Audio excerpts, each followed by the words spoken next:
سلطان محمد ثانی اپنی افواج اور توپوں کے ہمراہ قسطنطنیہ کی جانب پیش قدمی کر رہے تھے۔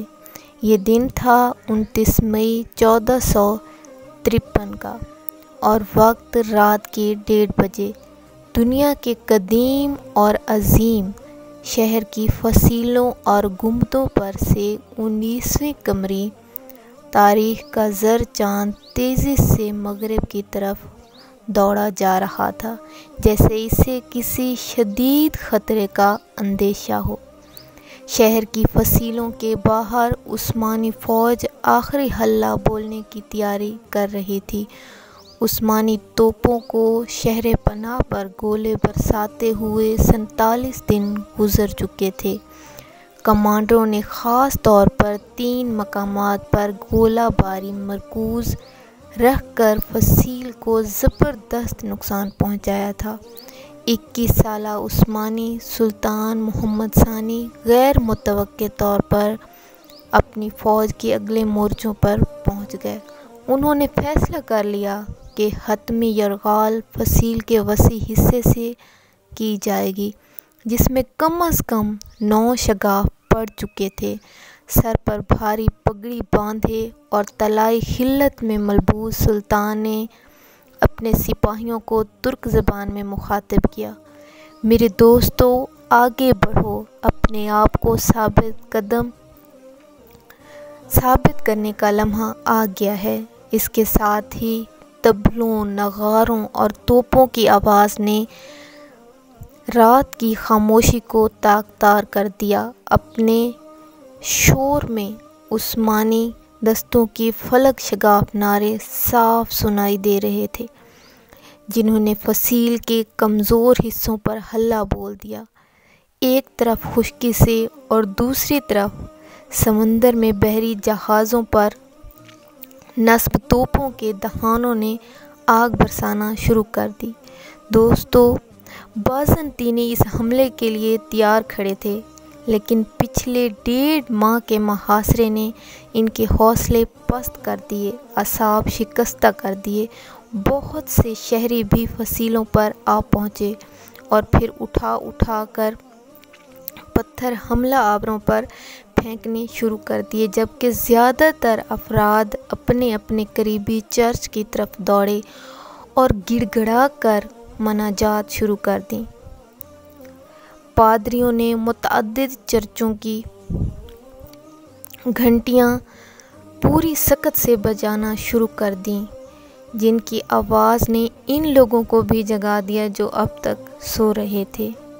ہر فرقے سے تعلق رکھنے والے عیسائی اپنے صدیوں پرانے اختلافات بھلا کر ایک ہو گئے اور ان کی بہت بڑی تعداد شہر کے سب سے بڑے اور مقدس کلیسا حاجیہ صوفیہ میں اکٹھے ہو گئے۔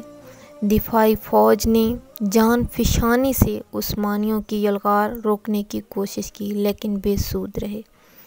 روشنی پھیلنے تک ترک سپاہی فصیل کے اوپر پہنچ گئے۔ اس دوران اکثر دفاعی فوجی مارے جا چکے تھے اور ان کا سپہ سالار شدید زخمی ہو کر جنگ سے باہر ہو چکا تھا۔ جب مشرق سے سورج کی پہلی کرن نمودار ہوئی تو اس نے دیکھا ایک ترک سپاہی دروازے کے اوپر نصب بازنطینی پرچم اتار کر اس کی جگہ عثمانی جھنڈا لہرا رہا ہے۔ سلطان محمد اپنے گھوڑے پر اپنے وزراء اور عمائدین کے ہمراہ حاجیہ صوفیہ پہنچے۔ صدر دروازے کے قریب پہنچ کر وہ گھوڑے سے اترے اور گلی سے ایک مٹھی خاک لے کر اپنی پگڑی پر ڈال دی۔ ان کے ساتھیوں کی آنکھوں سے آنسو جاری ہو گئے۔ مسلمان 700 سال کی جدوجہد کے بعد بالآخر قسطنطنیہ کو فتح کرنے میں کامیاب ہوئے تھے۔ ناظرین گرامی، قسطنطنیہ کی فتح محض ایک شہر پر ایک بادشاہ کے اقتدار کا خاتمہ اور دوسرے کے اقتدار کا آغاز ہی نہیں تھا۔ اس واقعے کے ساتھ ایک باب ختم ہوا اور دوسرے کی ابتدا ہوئی تھی۔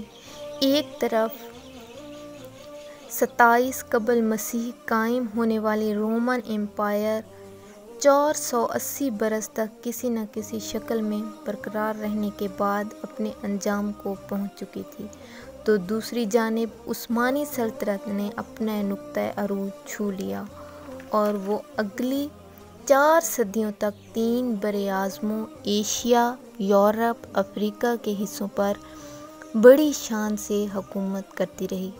1453 ہی وہ سال ہے جسے قرون وسطیٰ کا اختتام اور دور جدید کا آغاز کہا جاتا ہے۔ یہی نہیں بلکہ فتح قسطنطنیہ کو فوجی تاریخ کا سنگ میل بھی کہا جاتا ہے، کیونکہ اس کے بعد ثابت ہو گیا کہ اب بارود کے استعمال اور بڑی توپوں کے گولہ باری کے بعد فصیلیں کسی شہر کی حفاظت کے لیے ناکافی ہیں۔ شہر پر ترکوں کے قبضے کے بعد یہاں پر ہزاروں کی تعداد میں یونانی بولنے والے شہری بھاگ کر یورپ اور خاص طور پر اٹلی کے مختلف شہروں میں جا بسے۔ اس وقت یورپ تاریک دور سے گزر رہا تھا اور قدیم یونانی تہذیب سے ڈٹا ہوا تھا، لیکن اس تمام عرصے میں قسطنطنیہ میں یونانی زبان اور ثقافت بڑی حد تک برقرار رہی تھی۔ یہاں پہنچنے والے مہاجروں کے پاس ہیرے جواہرات سے زیادہ پیش قیمت خزانہ تھا۔ ارسطو، افلاطون اور دوسرے مشہور علماء اصل یونانی یہاں پہنچے تھے، قیمتی پتھروں سے زیادہ اہمیت کے حامل تھے۔ انہی کتب نے یورپ میں ترقی کو ممکن بنایا جو کہ آج تک قائم ہے۔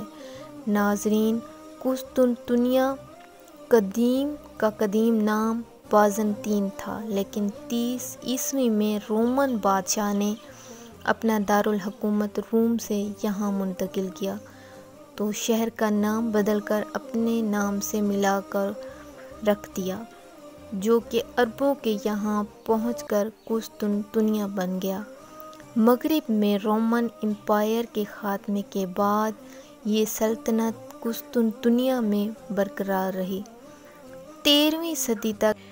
یہی وجہ ہے کہ مسلمان شروع ہی سے اس شہر کو فتح کرنے کے خواب دیکھتے آئے تھے، چنانچہ اس مقصد کے حصول کی خاطر چند ابتدائی ناکامیوں کے بعد 674 میں ایک زبردست بحری بیڑا تیار کر کے قسطنطنیہ کی طرف روانہ کیا گیا۔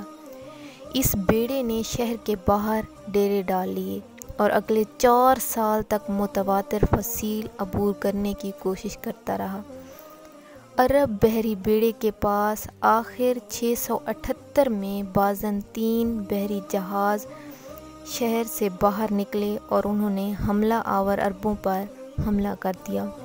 اس بار ان کے پاس ایک زبردست ہتھیار تھا جس کو آتش یونانی کہا جاتا تھا۔ اس کا ٹھیک فارمولہ آج تک معلوم نہیں ہو سکا، تاہم یہ ایک ایسا آتش گیر مادہ تھا جسے تیروں کی مدد سے پھینکا جاتا تھا اور یہ کشتیوں اور جہازوں سے چپک جاتا تھا۔ مزید یہ کہ پانی ڈالنے سے اس کی آگ مزید بھڑک اٹھتی تھی۔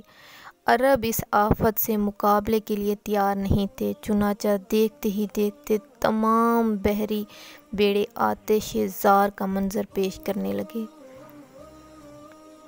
پانی میں کود کر کچھ نے جان بچانے کی کوشش کی، لیکن یہاں بھی پناہ نہیں ملی کیونکہ آتش یونانی پانی کی سطح پر بھی جلتی رہتی تھی۔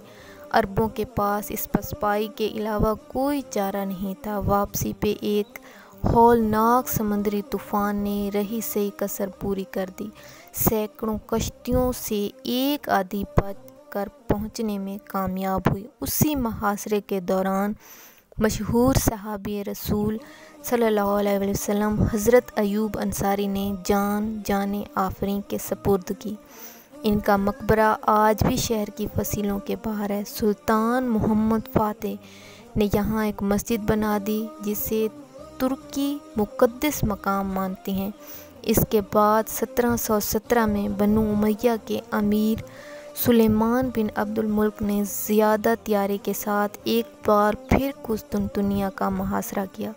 لیکن اس کا بھی انجام اچھا نہیں ہوا۔ شاید یہی وجہ تھی کہ صدیوں تک مسلمانوں نے دوبارہ قسطنطنیہ کا رخ نہیں کیا، حتیٰ کہ سلطان محمد فاتح نے بالآخر شہر پر اپنا جھنڈا لہرا کر سارے پرانے بدلے چکا دیے۔ شہر پر قبضہ جمانے کے بعد سلطان نے اپنا دارالحکومت قسطنطنیہ منتقل کر دیا اور خود اپنے لیے قیصر روم کا لقب منتخب کیا۔ آنے والے عشروں میں اس شہر نے وہ عروج دیکھا جس نے ایک بار پھر ماضی کی عظمت کی یاد کو تازہ کر دیا۔